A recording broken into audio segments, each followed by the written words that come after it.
Good evening, ladies and gentlemen. Thank you for joining us on another edition of the program Through My Eyes Town Hall, where we converge to share thoughts and ideas on topical issues affecting us around the world. Now, today we are going to be discussing about the issue of mental health in education and providing the mental health support for students. We often hear of students drop out of school in extreme cases, committing suicide, all because of pressure which is tied to mental health. Now, joining us to discuss this, we have Dr. Ferdnand Osuagwu. Dr. Osuagwu, a general psychiatrist and a child and adolescent psychiatrist based in Michigan, is board certified in adult psychiatry. Dr. Osuagwu is also an assistant clinical professor of psychiatry at Central Michigan University and Michigan State University. He also serves on the American Psychiatric Association's APA Committee for Climate Change and Mental Health. Also on the show is Khadijah S. Gumbi. Khadijah Sanusi Gumbi is a lecturer at the Department of Political Science and International Studies at the Ahmadu Bello University, Zaria. She's also an active citizens facilitator.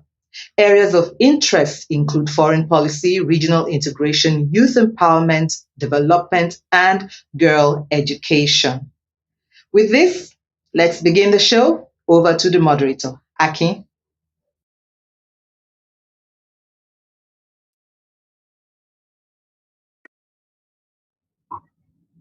Thank you so much, IB, for introducing our guests. Thank you, Khadijah, for being with us this evening. I hope you can hear me clearly.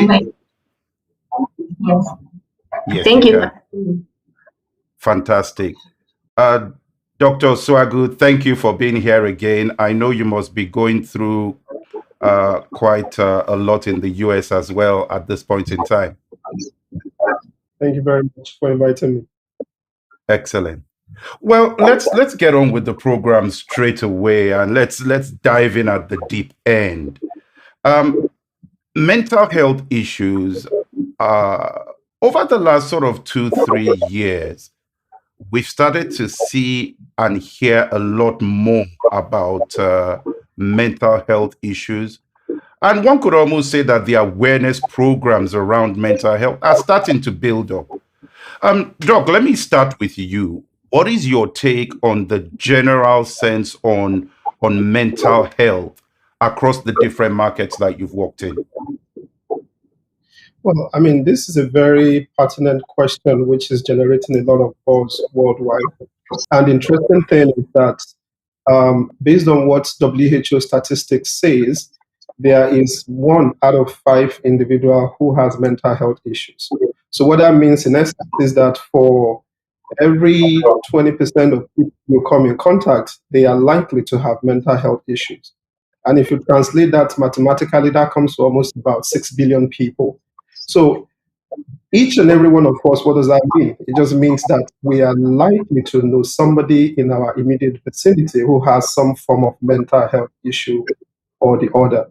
And if we are not willing to accept that, then it just means that we just don't want to accept what the science says. So it's very pervasive. It's something that we need to talk about, and especially with the fact that there is a lot of stigma around this. And I'm hoping that at the end of today, we will raise as much awareness as possible. I'm also going to get people to start having a conversation that, you know what, mental health is something we need to talk about, for the general well-being of each and every one of us. All right. To balance the conversation today, one of the things that we've tried to do is to bring in Khadijah, who is a lecturer at the Ahmadu Bello University in Zaire in Nigeria, because we want to focus more on the student side of things. And Khadijah, the question to you is this. As a lecturer, how do you figure out who is going through some form of mental challenge or another? Yeah, thank you. Mental health is actually more than the absence of mental disorder, and it's also an integral part of health. Therefore, mental health is the ability to control your emotions under pressure. Now, every student needs to have that stable mental to be able to think right with the right mind and to be able to function uh, within the academia. Now, most of the environment we find ourselves, especially for the students, we find anxiety, we find pressure, we find a lot of stress going in the minds of the students, especially in this period where it's time for exams and they're all preparing for exams. So this anxiety, it also comes with conflict in the mind, how to balance life and balance study in the sense that they'll definitely have to take care of themselves when they're in school. They'll have to have something to eat. They'll have to be with their peer pressure. That peer pressure is also part of the issue that is affecting their mental health. Now, if we look at this background, we see that it is really an area that needs to be uh, discussed, and it is really a very, very important issue that students need to hear. Now, apart from these disruptive behaviors we have with the students, this issue of depression. This depression will lead to what? Either drug abuse or it will lead to aggression. Of some of them will retreat. They become quiet. They don't meet their friends anymore, and you find out that they are not really happy. They're always in the mood swings. So this disruptive behavior disorder is actually affecting them mentally. So it's really an area that we need to look at and discuss more. Let me drill down to something you said there, because I'll tell you this. One question someone put to me when we said we were going to be talking about mental health today, particularly for students. And if you pick a country like Nigeria, people have said it's so stressful.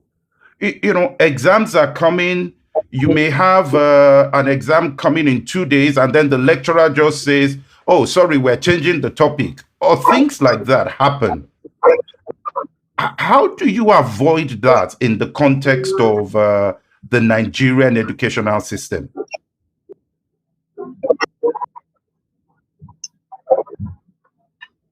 Yeah, it's actually you see there are certain issues now that balance between intelligence is actually a problem. You see, with what we just experienced, it's a global pandemic, right?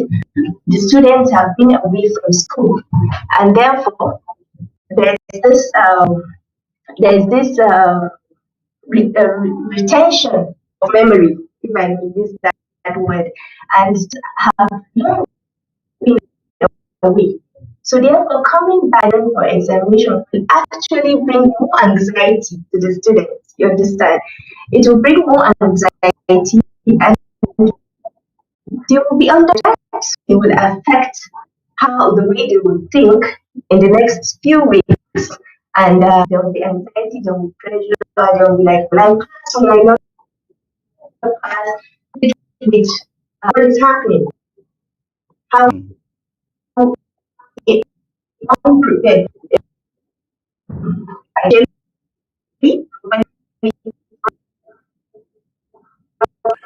Financially, do not prepare, but we have to. Khadijah, I think you were breaking there. I'll come back to that point in a minute. But let me go over to Dr. Osuagwu. Doc, help us out. You have been across both sides. You've seen what has happened in the Nigerian system. You've You've gone to the highest echelons in the US in terms of that system. Help us to contrast and compare those two things. I think Khadijah raised very good points, based on current things that she's experiencing while in Nigeria. But you're right, for someone like me who did some of my training in Nigeria and also did some training here, one thing that is clear to me is the fact that we tend to pay a lot of attention on trying to get students to pass exams and ensure that they succeed academically, but we do not pay as much attention to mental health needs of people, just because there's a lot of stigma still attached to mental health, especially currently and also when I was back in Nigeria. And so you all know, 1 out of every 4 Nigerians, according to WHO, has suffered some form of mental illness at one time in their lives. And in the whole country, which has a population of more than 200 million people, we have roughly less than 250 psychiatrists that are working in Nigeria. So we are talking about 200 million people with about 250 psychiatrists. So we don't have enough people. And one of the things I would like to, put out there as much as possible from today that people should, go with is the fact that just because you are in school does not mean you need to sacrifice your mental health hygiene or stability. There is no amount of education that you will get that should be at the detriment of your mental health. So we need to do that enlightenment and educate people, especially the people who are teaching both in Nigeria and globally, that mental health of your student is very, very crucial. And part of it might actually start from actually ensuring that everybody who is going to be teaching students needs to also be mental health literate, because there is no amount of way the policies that we are going to enact will move the pin if the people who are supposed to implement it, or the people who are whose boots are sort of like on the ground, the teachers, they are not literate in terms of mental health needs of their students. And some of the data that came out here in the US has shown that 50% of college students have endorsed one form of mental health issue or the other. So this is very pervasive, and we really, really need to bring a lot of limelight to it and also help to get the people in authorities to start doing something to help the students and bring resources available to them. Thank you for that. Let me check one thing here, Doc, because those numbers you mentioned are frankly shocking. But isn't education meant to be something that tasks the mind anyway? And therefore, when people get into that educational setting, it's something that's meant to be tasking. So where do you draw the line between this is now too much pressure versus, well, this is what we're trying to teach you. This is the kind of mental rigor that we're bringing in. Yes, and I don't say this thinking that it's a very simple, there's a simple solution to what we are dealing with. But so long as the people who are actually crafting this curriculum and the teachers and everything are able to be honest with themselves, to understand that there is no point in educating and training people if the people you're training are not happy and if you're harming them. Just like we pointed out before about the rigors and everything. Yes, we do understand that being in college, being in the university is various, and being in medical school takes an extra level of mental stress which you are subjected to. However, I once had a student who once told me something. She said, and I quote, "I cannot subjugate my mental health at the expense of getting a medical degree. It is just not worth it." And that's something we need to come to terms with, even as teachers and as the public and as parents and as community members, that when people go to college, we have to provide resources to them. There is a Sentinel case that was buzzing on the media in Nigeria about a medical student who dropped out finally.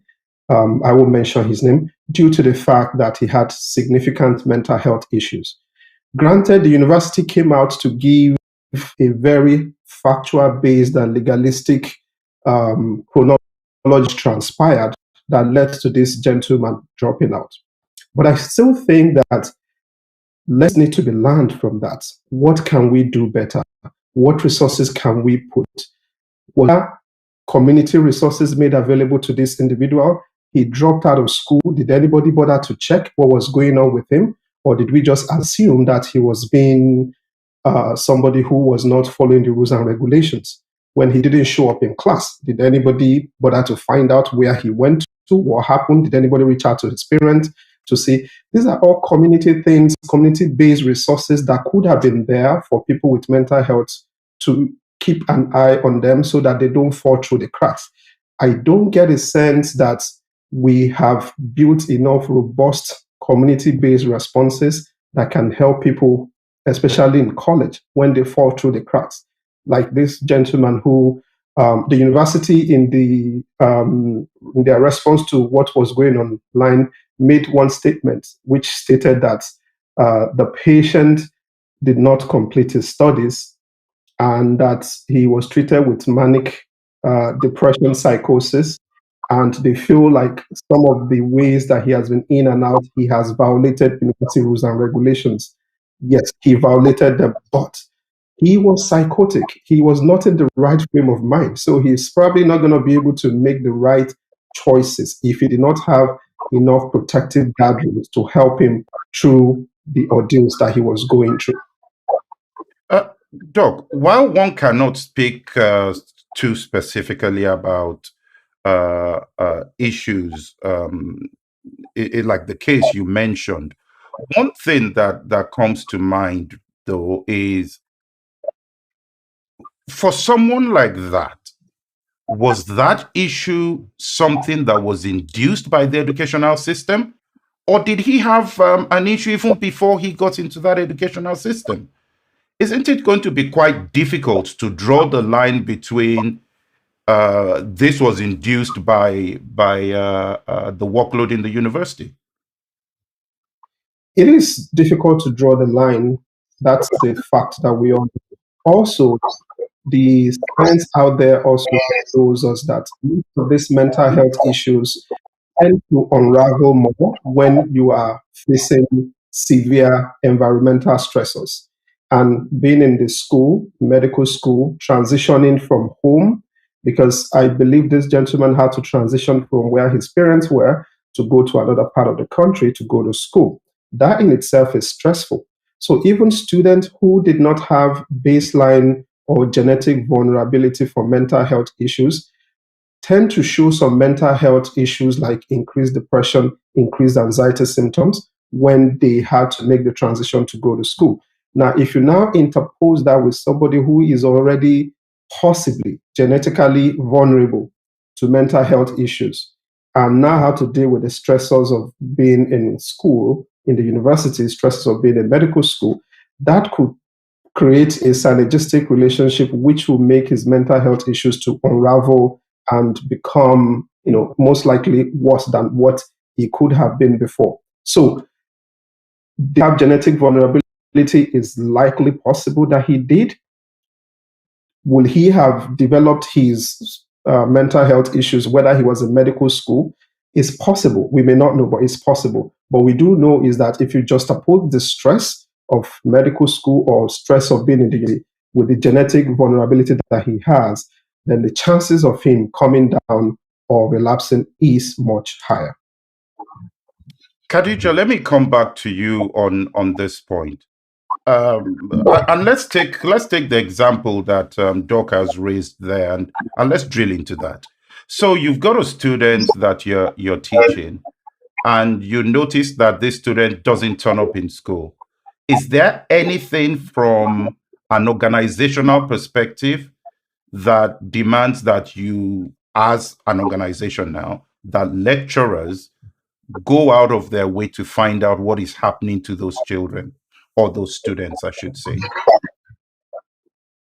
Yes, actually, a greater awareness to this mental health. And there are positive behaviors also, in the sense that within the institutions, we have this human what others call the guidance and counseling units for students. And once you observe that students are maybe not performing well or they are not used to be, you got to that center or that unit for the students to be counseled to understand what is actually going on. That uh, center is responsible for managing certain behavior of students, understanding the relationship between probably it's between parents and the child relationship. So it goes back to understanding where the student is coming from and where this pressure or this anxiety is coming from. You get it. So there's a need for a positive parent-child relationship and in this environment. This need for student-lecturer relationship, because if you understand this, probably he's doing well in class and all of these things, you realize that okay, something is going on. And then with the Development Development Center, you'll be able to report that student so that you take care of these issues and then see how we can help them. Yeah. Okay, thank you for that. I think we're having some bandwidth issues on that side. But what I get from what you're saying there, Khadijah, is the student lecturer relationship is an important component of being able to identify these challenges. Yes. Uh, where students where students are faring well in a lot of a very large number of students, you'll be able to still identify those who are active in class. Then once you see those students dropping down, you would have to question why, right? And then once you start questioning, you'll be like, oh, okay, probably there's a problem. Problems, or maybe there are certain pressures that are not allowing him to focus or not allowing her to concentrate in class. And then once you report to the human center that, okay, we have this student, this, can you help him? I need some support. Then it takes the center now takes the responsibility of getting to know what is really going on with the student. And then if it's an internal problem within the school premises, they try to help help his good by expressing himself, and then they try to help him understand. If it's in the home front also, the human center and development center knows how to deal with certain issues. Yes. So most of the time, it's not really the pressure in school that affects the student. There are other circumstances around the environment, not really on campus, not really on campus, that really gives that student issues with his mental or mental health. Doc, let me come to you on the point here regarding all these additional external factors that could be coming to play. While still on your example, and I think it's a good case study for us to pick up and look at, because we don't want to put all the responsibility on the organization and say it's the organization. At the same time, we want to look at the community, which you have already talked about in terms of having a community that can help and can support these issues. But we're not trained. I'm not trained in a way where I can see someone and identify, okay, this person has got some issues here, without it sometimes becoming, why are you picking on him? Why are you victimizing? Help us understand some of the signs that we could see and say something is going on here. Okay. So it's hard to put all the things in one bucket. But what we do know is that the commonest things you will see, based on the data that we have among university students, depression is about 30% prevalence rate. Anxiety symptoms is about 30% prevalence rate. And then we have psychosis, which is about percent. But the thing is, if somebody is depressed, they start withdrawing into themselves. They don't find pleasure in doing what they used to like doing before. Um, they don't have the energy to apply themselves to their, educational activities. They have difficulty with concentration. They could have problem with their appetite. It could be low, or they could tell you that they just generally don't feel the need to be alive anymore. Having suicide ideation. And if you have anxiety, the anxiety could be in the form of the person is always worried and nervous excessively about things going on around them. Test-taking anxiety is huge. And when I was talking before, I talked about the fact that we need to have mental health literacy among teachers.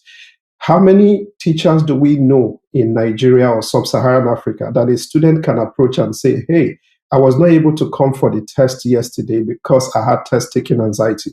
Do you think such a student who gets some form of comment from that teacher versus a student who comes and say, hey, I broke my leg yesterday. That was why I'm not able to come. We all know that there's a lot of stigma attached to distance, and that's why we need that mental health literacy to let people know.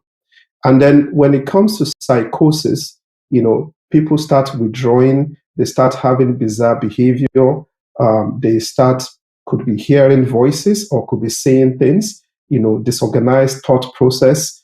They are generally unkempt in some instances. But the key thing is that people will notice that this individual is behaving in a way that's not line of what we used to know them as before.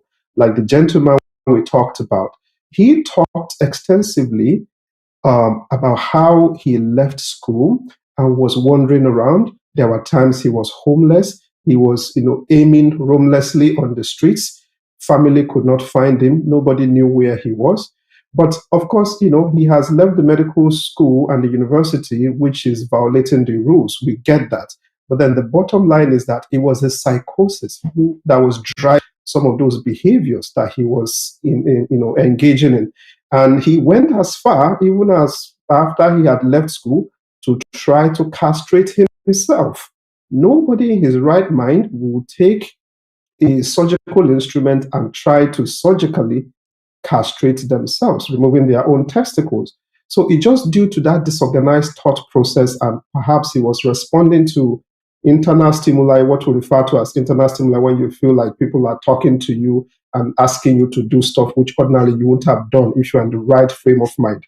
So, but the key thing to take from all this is that if you have a student whose behavior is changing from the baseline of what you used to know before, that's the time to find people to draw that student closer and find out what is really going on with that student, instead of just leaving everything to the rules which we have in the school that, hey, you violated this rule because you did not come to school on this day. It could be that you could be going through stuff that is making you not to be able to come. And the thing about mental health is there is no physical sign that you will see outside. It's inside. If you're depressed, you can feel it. But there is no sign on your head or your body that will let anybody know that, hey, you have depression. Unlike somebody who breaks a leg, we can see the cast on your limb and we can relate with that. But with mental health, we have no physical thing that we can see. But it's a disease of your brain, which is making you to act in the way that you act.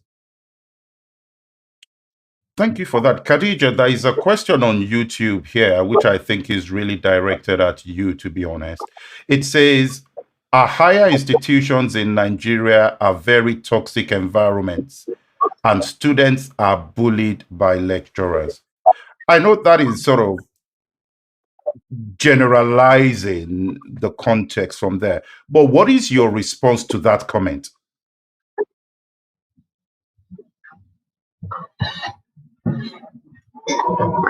Yes, actually, I would have not bullied anyone.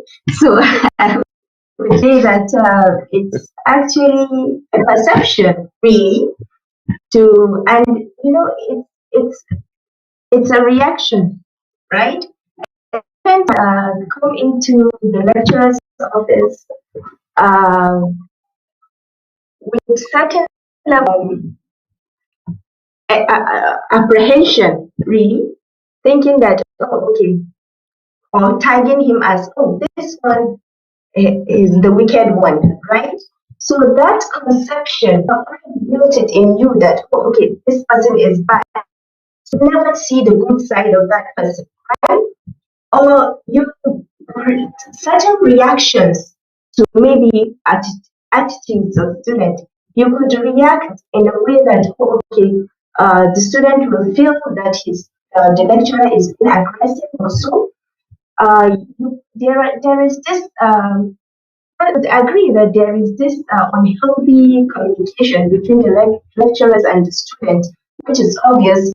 It's all over, not just in higher institutions, but it's changing really because students and the student-lecturer relationship is getting greater awareness. The students cannot perform well without the understanding of who their lecturers are and how the methodology of the lecturing is in general. You find out it's just an apprehension or it's just a feeling that, oh, okay, this person is this. And then negativity is already built in. So you can't change that. But the more we think positively and the more we communicate on healthy grounds between students and the lecturers, we understand that there is the need for mentoring and there's a need for coaching of the student. If you are to mentor your student, the student should not be afraid of you. The student should not feel like, oh, okay, you are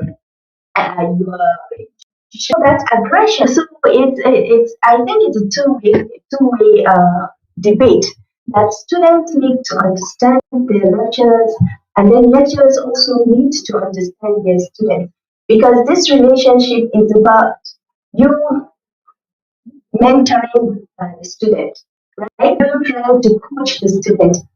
Later bring about probably change in the system or bring about development in the society. So there's a need to bridge that gap or to remove that uh, thoughts in the mind, that negative thoughts that lecturers actually. Doc, let me come back to you, picking up from something Khadijah said there, and what Okay. we are also starting to see here. And this is looking at the impact of technology on mental health.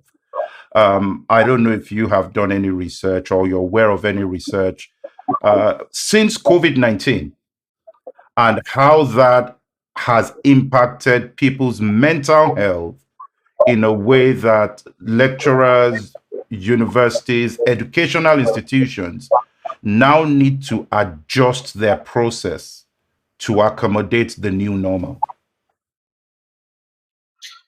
Yes, of course, COVID is a different discussion in itself, what it brought into us and also its effect on the mental health things that people are dealing with. But I do agree with you that social media has the good part it has played, and it also has its downside. The good part being that it's very easy within a twinkle of an eye to spread things on social media, like the gentleman we talked about. We all got to know about it through social media, and that also helped him to get help, which is something good. As I was told that arrangement has been made for him to get some form of a job with a community-based mental health providing group there in his state. And then the plan is in the offing to get him some form of income that will help in terms of his medications and all that. So social media helped in that sense. Now, the dangers of social media also is there in the sense that because we rely so heavily on social media lately, sometimes that interconnectedness, calling people, talking to them, is not as robust as what it used to be before. People prefer to be behind the screens to talk. The number of friends in people's circle is now somewhat guided by how many people you have on your Twitter, Instagram, or Facebook, versus having number of people that you actually have face-to-face contact with. So one thing is the humanity which we all share is extremely important, and we should not leave that or mortgage that on the altar of just sitting behind screens and interacting with people. Reaching out to somebody, talking to them, holding hands, asking, hey, how are you? You're a lecturer, student is coming late. What happened? That might go a long way in, changing the day for that person or figuring out what could be going on with that person, instead of us building this wall and then everything is now done behind social media. So social media has been good in some areas, but also in terms of mental health situations where people don't have as much interconnectedness with people like that again physically, but spending more time by themselves. Cell phone seems to be the best friend of some individuals now. That in itself could breed loneliness and also breed, mental health issues, which you might not even know that you're incubating by going that route.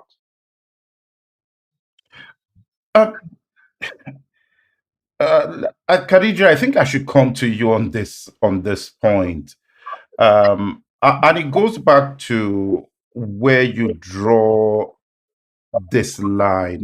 There's a lot going on about sexual harassment, and a lot of gender related issues, even in the context of a university setting. But the issue we have is this: how do you build that student lecturer relationship without crossing the line to now somebody is getting a bit too needy? Now emotions are, how do you manage that?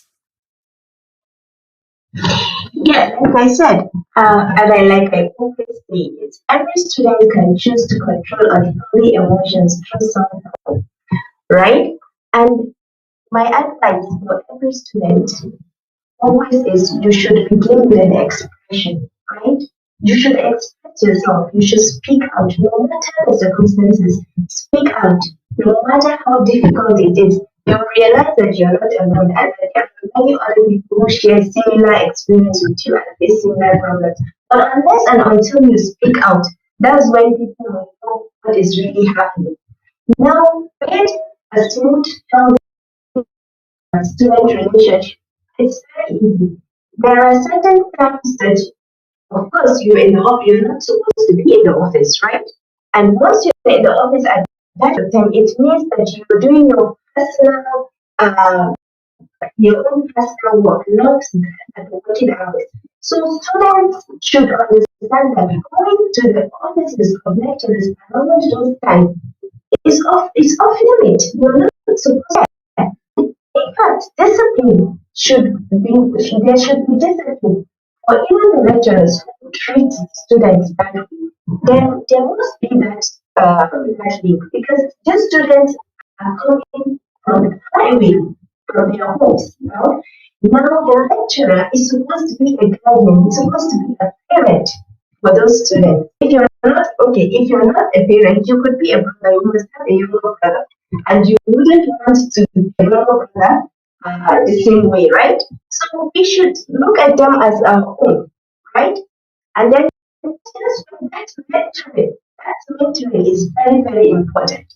Once you see that, oh, this is a student, and the student is here to learn, is here to update his knowledge, is here to update his skills, it means that he's not here for fun, right? He's not here for any other business, but to learn. Now it's your responsibility to help that student to get knowledge and to get it at the right time. So I really do not support those kind of relationship. No, I need a relationship. That is when you do things at the right time and you do things in order and you do things that means that what you're doing them sincerely without any selfish interest. Without selfish interest, yes. Thank you for that. Doc, let me have your take on that point. How would you expect lecturers, students to manage that interplay to ensure that it doesn't then become something else? Because there's a point here, and let me read this out so you can respond to this. There's a point here on YouTube that says that the whole educational system needs to be revamped when it comes to training lecturers and academic staff, particularly, on how to address student issues. Yes, and that still boils down to one of the earlier things I stated before, that we need a concerted training and rethink amongst the people who are charged with teaching students, be it getting them mentally literate, be it also While we wait for them to come back on, for those of us who are in the virtual studio audience, I want to put this question to you. What is your take on what you have had so far? Some of you maybe have gone through the Nigerian educational system, and some of you maybe you've also experienced the educational system in other parts of the world. What is your take on that? Put your comments in there. Let's know what that is. And we'll bring back the guests very shortly. I'm sure we're going to get them back on in a few minutes. I think Khadijah is back on there. But put your comments on there in the chat. Let's know what you think. And if you want to ask your question and you want to put it straight ahead to them, please let me know. Put that in the comment as well. Raise your hand on Zoom, and we will pass that information over to our guests. I think I've got Khadijah back now. Let's see. Can you hear me now, Khadijah? Yes. Oh, fantastic. Thank you. So we were talking about the educational system, the teacher, student, lecturer, student relationship, and how that goes. Now, let me put this question to you. How has COVID-19 affected your students and the fact that you've now had to adopt technology? How has that affected your students? Well, really has affected them in the sense that while students, keep saying this, while students are struggling to feed themselves, while students are struggling to accommodate themselves and so on, there is the need to buy data and then listen to your lecturer, communicate with your lecturer. Now it is quite difficult. Although there are certain places where, especially like university, where the grouping students, and then some will come on campus, you see them live, you have to do the lectures, and then after a certain period of time, like 2 months later, another batch will then come in for their own lectures. Side by side with the virtual learning process, because if we say it's all virtual, then students that want the opportunity to really participate, and it's a public university. People come from villages, people come from different parts of Nigeria to attend. So therefore, this we need this balance now to be able to give to those who cannot afford it, as well as those who are able to afford it. So it's really quite challenging. I would say it's really challenging, but hopefully we're trying our best to. All right. I think we've got Dr. Osuagwu go back now. Let's see if we can get him on.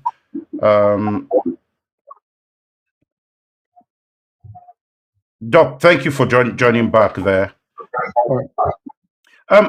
So, Doc, we were trying to take the conversation to, in the last sort of 10 minutes that we've got.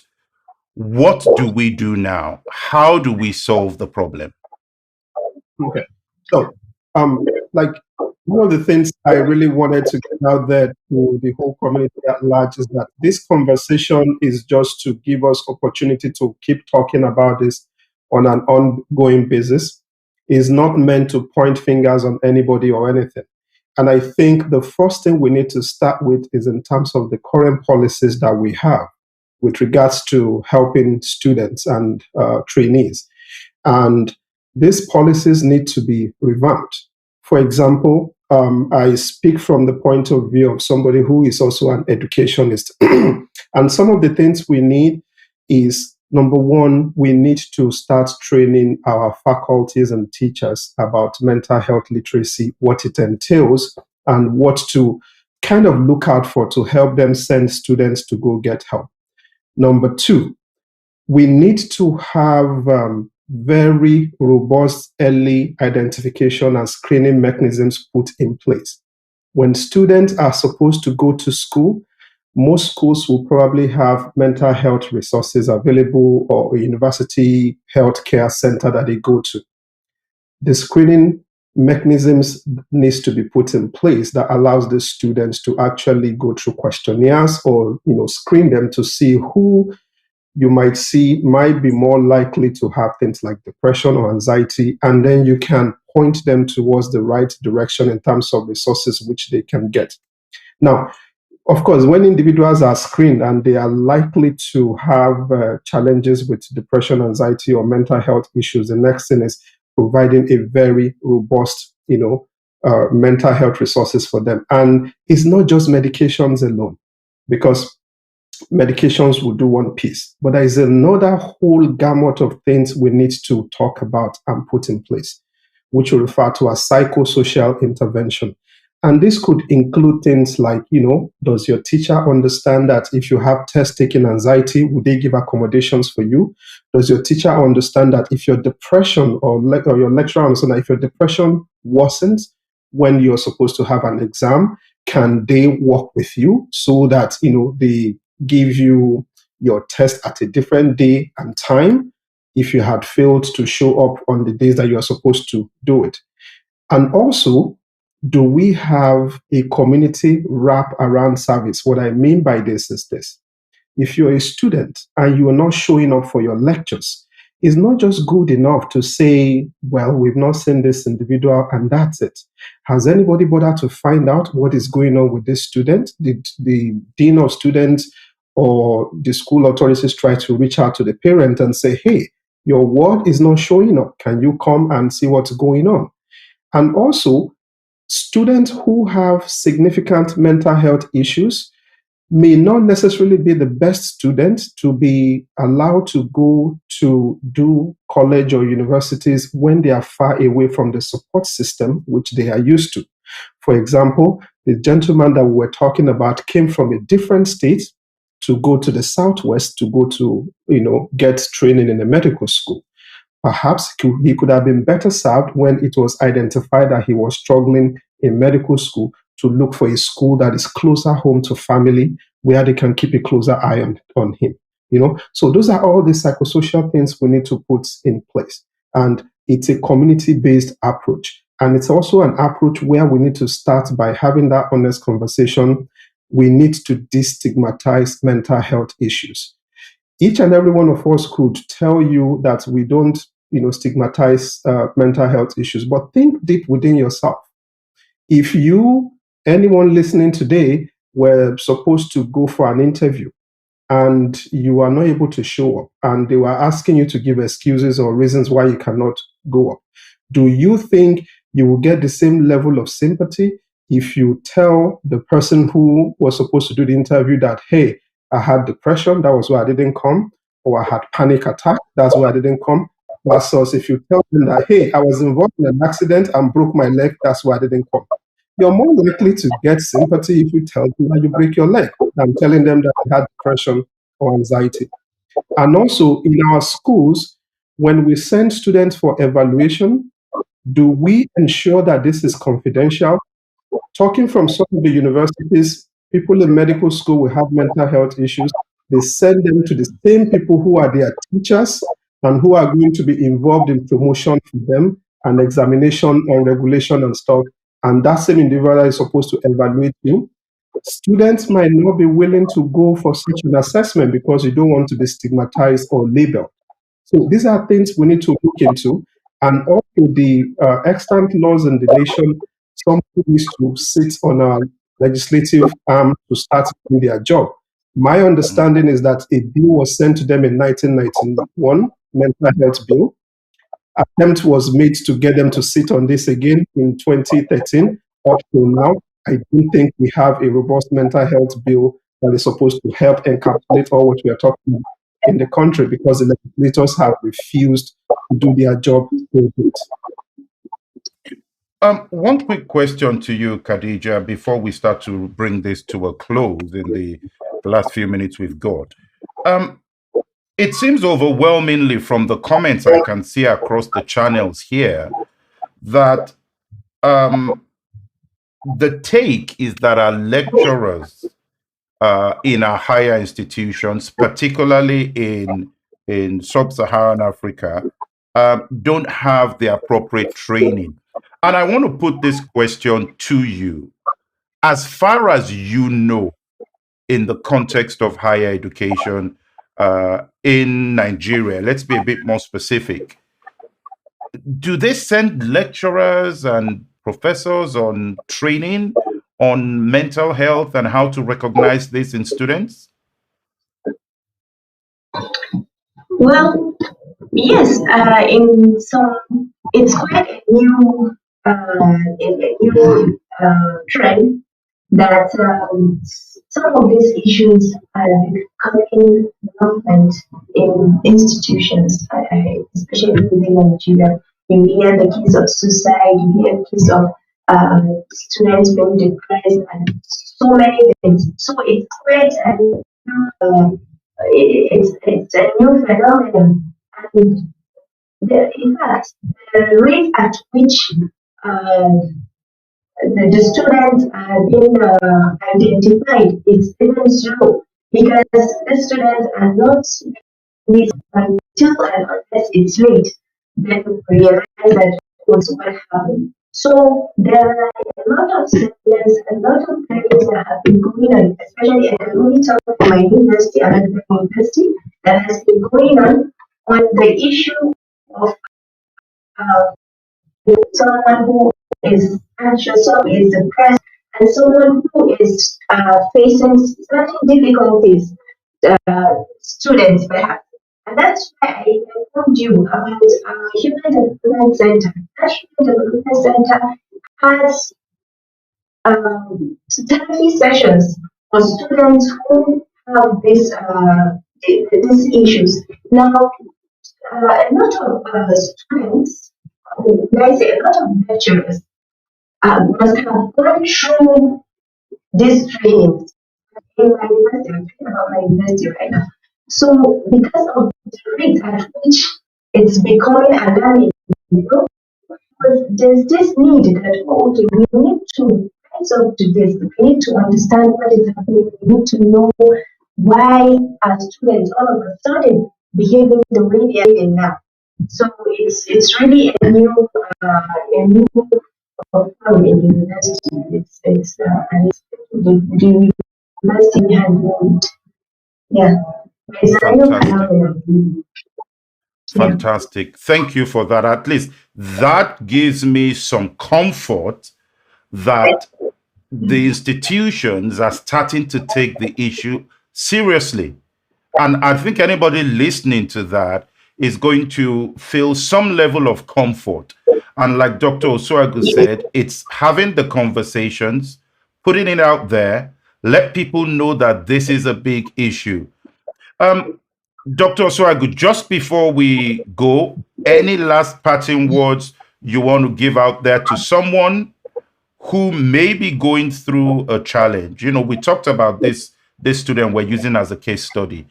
How could we help someone who maybe is at the point that person was many years back? What would you say to that person if you had an opportunity to speak to them as a parting shot?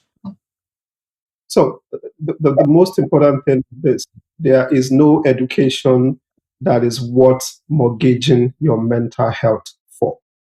Okay? Whatever you do, your health is paramount above everything else. And if you're struggling, ask for help. Go to University Health Center, let them know this is what I'm dealing with. And the good thing is we have a bunch of psychiatrists now.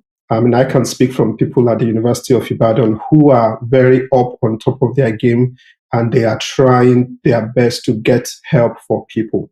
Speak up, speak up, speak up. You're not alone. Okay? Thank you very much, Doc, for being here today.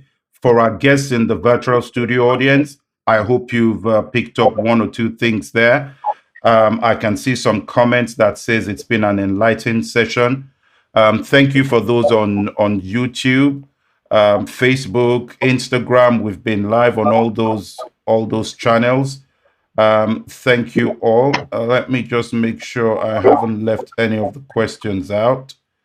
No. So thank you very much, Khadijah.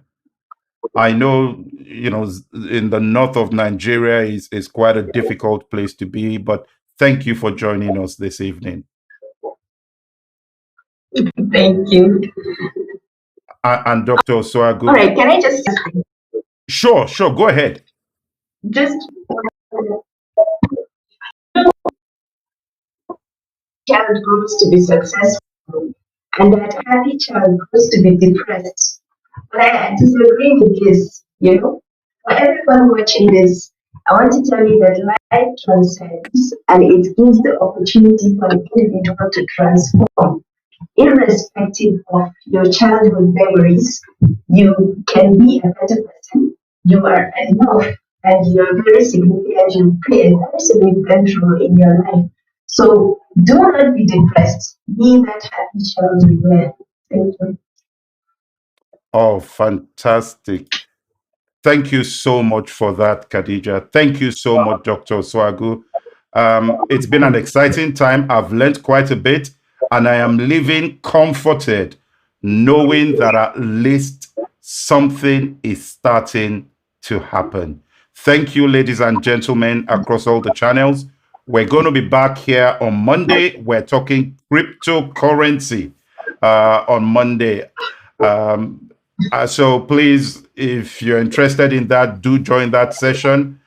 And on Thursday, the 25th, we're also going to be having a town hall session with Professor Bolaji Akinyemi, where we're going to be evaluating the relevance of the Commonwealth to Africa and to Sub-Saharan Africa. Are we getting a benefit out of the Commonwealth?